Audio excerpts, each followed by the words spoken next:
artiste du décodage. Il résume et critique l'actualité sans pitié. Francis Gosselin.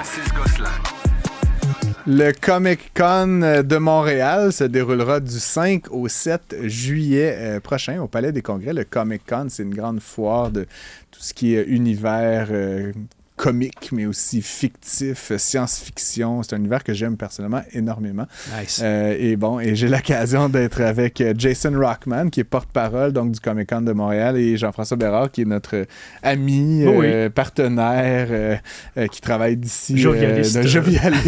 Et accessoirement streamer et grand passionné là, de tous ces univers. Là, donc, j'en consomme un peu. Ouais. Il a déjà essayé de me vendre des objets de collection. Cette année, le Comic-Con, on va accueillir tout un paquet de gens. Jason, parle-nous un petit peu de cette édition là, 2024. Qu'est-ce qu'il y a à savoir, à retenir? Qui on va voir? Là, quelques grands noms, quelques grands features là, pour cette édition. Mais c'est notre 14e édition. Puis on est vraiment excités pour avoir... Je trouve cette année, la programmation est vraiment diverse. Il y a beaucoup de monde qui vont accrocher sur plusieurs de nos invités. Moi, personnellement, je suis vraiment hâte à voir les Trailer Park Boys. Je sais pas si on a un fan ici des Trailer Park Boys. C'est vraiment... Ça donne vraiment une partie du monde que, comme si t'es quelqu'un qui était allé déjà dans l'Est du Canada, ça représente vraiment la population là-bas, une petite partie de la population. Mais eux autres, c'est sûr que Ray Park, c'est toujours un invité qui le montre triple là-dessus. Alors, il fait Dark Maul, puis il fait tant des stands avec les gens. Puis je pense qu'il y a même un événement durant le week-end. Le monde peut aller passer du temps avec lui, un training de lightsaber. Exactement. Avec Dark Maul. Alors, toi qui étais un fan fanatique de Star Wars, je suis sûr que si toi, tu avais la chance de faire ça, c'est... Alors, nous autres, on donne la chance au monde d'avoir des belles expériences qui sont comme un peu comme on dit en anglais, money can't buy, mais money can buy. Et donc, comment ça fonctionne? Peut-être on va rentrer tout dans les détails, on parlera du plus grand concept après, mais donc, il faut payer pour y aller, j'imagine? Les billets sont en vente à montrealcomiccon.com. Vous avez un billet, tu peux rentrer, vous avez accès aux salles d'exposition, puis on a tout un autre niveau sur la 5e étage au Palais de Congrès qui est toute programmation. On a plusieurs concerts. Concerts? Oui. Alors, OVMF, qui est un orchestre qui vont faire de la musique thématique geek. Alors, ils vont faire des concerts. Il y a la mascarade qui est vraiment fun si vous êtes un fan de cosplay. Puis, tous nos invités font des conférences et ça, c'est inclus avec votre billet aussi. Puis après ça, il y a des masterclass comme apprendre à manier un sabre laser. Ça, il y a peut-être un petit montant additionnel. Ça, c'est plus comme... Est-ce que je dois emmener mon propre sabre laser ou on va me le fournir éventuellement? Non, il faut que tu... mais je sais que Ray Park va le signer. Tu peux avoir un photo avec. Mais c'est vraiment... Ça, c'est quelque chose qui est nouveau. Et je pense qu'on avait 12 places et je pense qu'il en reste un. Non, je suis pas surpris. Parce que c'est vraiment, vraiment limité. Mais un point qui est intéressant, tu parlais du 5e étage, c'est vrai que j'ai beaucoup d'amis ou du monde qui ont été, ils font le main floor, ils vont voir les véhicules, les cosplayers, ces choses-là, mais il y a tellement de conférences, il y a beaucoup plus rendu sur les étages supérieurs du Palais des Congrès. Ça, c'est pourquoi j'encourage du monde de télécharger l'application, parce que comme ça, tu peux planifier ton week-end et tu vas pas manquer certaines choses, parce que quand tu rentres au Palais des Congrès, il y a 62 000 personnes durant le week-end. C'est un peu comme, wow, où est-ce que je commence? Mais l'application, ça aide beaucoup. Tu parles de chiffres, d'attendance puis de participants. Je regardais le vite, mais ce sont des univers, parce que c'est pas un univers, mais c'est un type d'événement, en tout cas, qui est vraiment en forte croissance. Je disais San Diego, New York, là, qui sont deux vraiment gros événements. On parle d'augmentation de presque 100% depuis 10 ans. Et souvent, ce que je disais, en tout cas à San Diego, le 130 000 participants là, il y a quelques années, ils sont limités par le Convention Center. C'est comme plus de gens qui peuvent rentrer là-dedans. Là. Quand on a fait notre première édition, on était à Place Bonaventure et je me souviens de l'année où on ne pouvait pas avoir plus de monde parce que il n'y avait plus de place. Il y avait plus de place. Et je me souviens, on était tous comme, qu'est-ce qu'on va faire? On a pris le Palais de Congrès l'année prochaine, puis depuis ça... Ça fait grandir. Mais je pense que la Palais va faire une expansion. Dans un pour couple vous? d'années. Juste pour nous, on va prendre le parking en dessous. C'est ça. On va faire un petit parcours souterrain là, entre les DeLorean et les vaisseaux de Star Wars. Exact. Ah, tu connais je suis très fan. Je suis un économiste, je ne sais pas si ça t'a été dit, Jason, mais j'aime toujours intéressé par des événements comme ceux-là. Déjà, comme on parlait, il y a des billets qui sont vendus. On peut acheter aussi toutes sortes d'affaires, je pense, là, dans l'espèce de salle d'exposition. J'étais l'année dernière, dans le fond. Là, j'ai acheté des Funko Pop. Bon, chacun son problème mental, là, mais j'ai une grosse collection de Funko Pop. Est-ce que tu les gardes en boîte? Non, certains oui, mais la plupart, non. Je garde des boîtes. J'expose les Funko Pop. Je me dis un jour, je vais subtilement les remettre dans la boîte. On verra. Mais c'est quoi les retombées économiques dans des choses comme ça? Avez-vous comme une ampleur de, comme, je sais pas, combien d'argent est dépensé ou combien d'argent est investi? Ou c'est quoi honnêtement, ballpark? Là, pas vraiment dans tes cordes. Oui, c'est plus. Moi, je suis plus comme le gars qui encourage du monde de venir. Je te pose une autre question. Alors, qui produit ça? C'est your own money? Il y a un petit groupe qui fait ça. C'est un événement privé. Et ça, c'est pourquoi je trouve que c'était impressionnant parce que quand tu parles au monde qui monte des gros événements, la plupart des événements qui sont montés à Québec, ils ont un peu d'argent qui est public. Oui, nous autres, c'est pas comme ça. Alors, le fait qu'on a gardé notre équipe durant la pandémie, on a mis personne à la porte et on a continué, ça parle beaucoup à eux. Et je trouve que moi, j'étais vraiment impressionné durant la pandémie que le petite équipe ont resté ensemble. Et c'était cool. Je me tourne vers Jeff Bérard parce que je sais qu'en plus d'être fan de toutes ces choses-là, tu es aussi un créateur de costumes, de casques. Tu me dis que tu avais conçu carrément. Oui, c'est ça. Ça, c'est les casques de l'ABS, de la fibre de verre. Mon trip, moi, c'est vraiment d'aller chercher, mettons, les matériaux originaux des films. C'est sûr que je pourrais prendre... Ça, c'est pas le truc du film, c'est quelque chose que tu as fait basé sur les images du film. C'est toujours en work in progress parce que, tranquillement, tu découvres, telle attache date de tel surplus d'armée des années 70, puis là, ils livrent pas au Québec, il faut que je passe par un intermédiaire en Europe. Fait que tous mes costumes sont tout le temps en amélioration continue. Fait que ça, c'est vraiment mon trip. Mais c'est sûr qu'aujourd'hui, tu vas avoir beaucoup dans les Comic-Con du 3D print. Puis ça fait vraiment une belle job, mais moi, je veux le vrai matériau original, c'est ça. Puis ça, ce sont des casques. Est-ce que tu fais aussi tout l'ensemble? Le c'est ça, costume au complet, c'est pas juste... des fois des accessoires.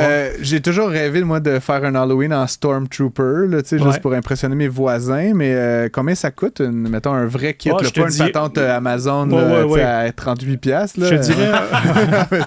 mettons un vrai... Mettons, je veux le saut du Stormtrooper. Je te dirais, c'est un investissement à peu près de 2000 par costume. Avec les accessoires, les soft parts, les bottes, le fusil. Mais c'est vrai que toi, t'as commencé ça bien avant les 3D. Oui, j'ai rien encore 3D print parce que dans les films, ils s'en servaient pas. Fait que je m'en sers pas non plus. Mais tu sais, je vois du monde qui font des droïdes avec du 3D print, ces choses-là. Mais moi, c'est vraiment le... Tu sais, comme là, je suis parti sur le airbrush maintenant. Tu sais, je fais beaucoup de airbrush. Fait que c'est toi qui fais, là... toute l'usure. Ça, c'est un grand talent avec vous, je te dis.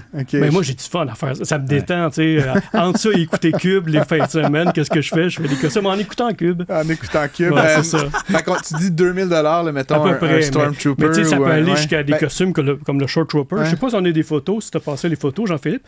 Il y a des costumes là-dedans qui peuvent aller avec, tu sais, à force d'aller chercher des pièces, des trucs comme ça peut aller jusqu'à des 4000$, 5000$. C'est facile à atteindre. C'est ça, pour ceux qui nous regardent à la télévision, là, on voit des costumes. Il y en a-tu, je sais pas, je vous pose une question pas piège, mais tu sais, y a-tu des costumes qui se sont vendus, je sais pas, dans un encan Sotheby's, y a-tu des... ça se revend assez bien, je te dirais, il y a un marché pour ça. Oui, il y a un marché, mais c'est quand même fait très, très sur mesure. C'est vraiment fait sur ma shape à moi. Fait que c'est dur, faut-tu pas quelqu'un qui a le même gabarit, mais dans le Comic qu'est-ce qui est cool, c'est qu'il y a beaucoup de monde au Québec, tu sais, comme il y a Pure Art qui est là-bas, il y a des compagnies, puis des props makers qui ont travaillé maintenant sur des films, tu sais, qui étaient là avec Lecto One, des Québécois, puis là, ils sont appelés par des grands studios pour... tout ça, grâce au Comic-Con, sont fait connaître par travailler sur les véhicules des films, là, les remakes qu'ils font. Je me retourne un peu vers vous deux, mais tu sais, on a nommé des noms. Là, Kevin Smith va être là, Vincent D'Onofrio qui est le The Hulk, là, c'est ça? Non, Vincent D'Onofrio était le Kingpin. Le Kingpin, ok, excuse-moi. Tu parlais du masterclass de Ray Park. Ces gens-là, ils viennent pour vos beaux yeux ou c'est comme. C'est quoi? Pour eux, dans leur vie, c'est quoi comme gig de venir à Montréal, participer à un Comic-Con? C'est un gig, justement. Ils sont un peu payés, puis ils ont du plaisir. C'est de la promo pour le film. Je pense que c'est une combinaison de plusieurs choses. Ça dépend où est-ce qu'ils sont rendus dans leur carrière. Comme je sais que les Trailer Park Boys sont toujours en train de faire ces shows comme ça parce qu'ils ont toujours des petits projets. Quelqu'un comme Kevin Smith, je pense qu'il aime juste parler comme ça. Non, mais vraiment. Il fait des conférences. C'est une question légitime. Ces gens-là ont des millions dans la banque. Là, je veux dire, ils viennent pas obligés. C'est pour ça ma question. Et je pense que la raison qu'ils font ça, c'est ça qu'ils sont payés, ils reçoivent un cachet, mais ils adorent ça. Et ça, c'est la raison que ça marche parce que si tu es là et t'aimes pas avoir l'attention ou du monde qui te demande des questions, t'es pas à la bonne place. Messieurs, j'aurais envie de vous poser peut-être une petite dernière question, mais là, donc on a dit, c'est ce week-end, du 5 au 7 juillet, ça attire quand même des fans généralement de toutes sortes d'univers. Justement, est-ce qu'il y a des publics que vous avez plus de difficultés à les rejoindre, que vous dites ces gens-là devraient venir, mais je sais pas, ils connaissent pas l'événement ou c'est pas accessible pour eux? Ou, parle-moi un peu de la crowd peut-être justement, là, puis qu'est-ce que vous voulez aller chercher là, dans les prochaines années? C'est très large. Ouais. Il y a un côté très familial qui est là, ça, il n'y a pas de doute là-dessus. Ouais. Tu as les geeks, le monde qui vont se costumer, qui trippent sur l'Halloween, mais qui n'ont pas d'autre occasion, fait qu'ils ressortent une deuxième fois leur costume. C'est le deuxième Halloween. Mais j'ai remarqué qu'il y a une grosse montée aussi pour tout ce qui est animation japonaise, de plus en plus. Même dans Comic-Con, on en retrouve beaucoup des voice actors, des choses comme ça. Là. Oui, et je trouve que maintenant, à cause que ça fait 14 ans qu'on fait ça, on voit des générations. On voit des enfants qui, comme tes enfants, ont agrandi. Les enfants ont agrandi dans les Comic-Con. J'ai jamais rencontré les enfants de Jeff, mais j'ai comme une image dans ma tête qui se forme. Là. C'est comme plein de petits padawans, là, puis ils ont déjà comme 14 casques. On va les slasher quand ils sont pas fins, là, comme dans le film. Ouais. Anakin! Ouais, c'est ça. Fait qu'il y a toutes sortes de monde. Là. Il y a vraiment, parce que il y a le hardcore fan là, qu'on peut s'imaginer. Là. Puis dans ma tête, c'est un peu un jeune homme qui joue beaucoup à des jeux vidéo, mais je suis peut-être un peu préjugé là-dedans, mais parce que j'ai été ce jeune homme-là à un moment donné. Mais il y a des familles, là. Il y a toutes sortes de monde. Oui, et je pense que, parlant du cosplay, moi, je dirais qu'à peu près 10-15% du monde sont déguisés. La plupart du monde ne sont pas déguisés. Alors, je pense qu'il y a du monde qui pense qu'il faut qu'on vient en cosplay ou en costume, c'est pas le cas. Mais c'est très possible qu'après un couple d'années, tu veux peut-être essayer ça. Même moi, je n'ai pas vraiment pris ça sérieusement, mais un couple de fois, je me suis assis dans la chaise roulante de Professor X des X-Men. Je dis, je peux le faire, je suis chaud. C'est ça.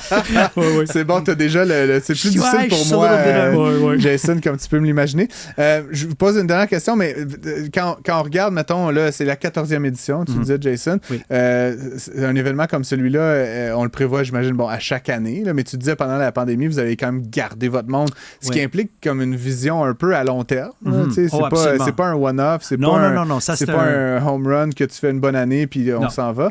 À quoi ça ressemble Comic-Con de Montréal dans 5 ans, mettons? Là, avez-vous des ambitions ou des gens que vous aimeriez attirer ou un lieu plus grand? Si tu avais à te projeter là, dans l'ambition... mais je pense que c'est sûr que le département de la programmation sont toujours en train de booker des guests, des invités. Je sais qu'ils parlent déjà de la programmation de 2025-2026. C'est ça, là. Alors, c'est toujours en progrès. Et je pense... Et aussi, il faut garder les gens. Tout le monde parle toujours d'avoir plus de monde, mais pour garder le monde, c'est beaucoup de travail. C'est très intéressant. As-tu des gens en 2025 qui sont déjà bookés que tu peux nous révéler en scoop? Un gars s'essaye et je ferais pas ma job. Non, je comprends. Hey, respect. Écoute, Jason, c'était un grand plaisir de te rencontrer quand même. Oui, merci. On a vu, quand même, on t'a entendu pendant de longues années à la radio. Oui, à notre station. Et évidemment, mon ami Jean-François Bérard, là, qui est toujours un plaisir de te retrouver en studio. Un mot de la fin, messieurs, pour... je pense, viens nous voir ce week-end, ça va être fun. Et télécharger l'application et acheter vos billets en avance, parce que sinon, tu vas attendre. Tu vas attendre, tu vas rater ton coup. T'es mieux d'acheter ça en avance, parce que sinon, tu vas attendre un peu. Puis, donc, oui, c'est ça. Puis, comme revenir à ce que Jason disait là, tantôt, là, c'est vrai que c'est une question, c'est quelqu'un qui nous a dit souvent de... est-ce que je peux y aller pas costumé? Ben oui, venez-vous-en pas costumé. Venez-vous-en. Je vais peut-être pas mettre une chemise, là, quand même. Non, un petit t-shirt. C'est un peu roots. Messieurs, c'était un grand plaisir de vous avoir. Comic-Con de Montréal du 5 au 7 juillet. On peut trouver le site web, l'application, tout ça assez facilement. Et on se retrouve peut-être pour un post-mortem après l'événement. Là. Puis j'emmènerai mon beau casque que je t'avais promis. Bo-Katan. Bo-Katan ton beau Crease. Bo-Katan. Ben oui, avec la petite antenne. Merci les gars. Salut. Merci.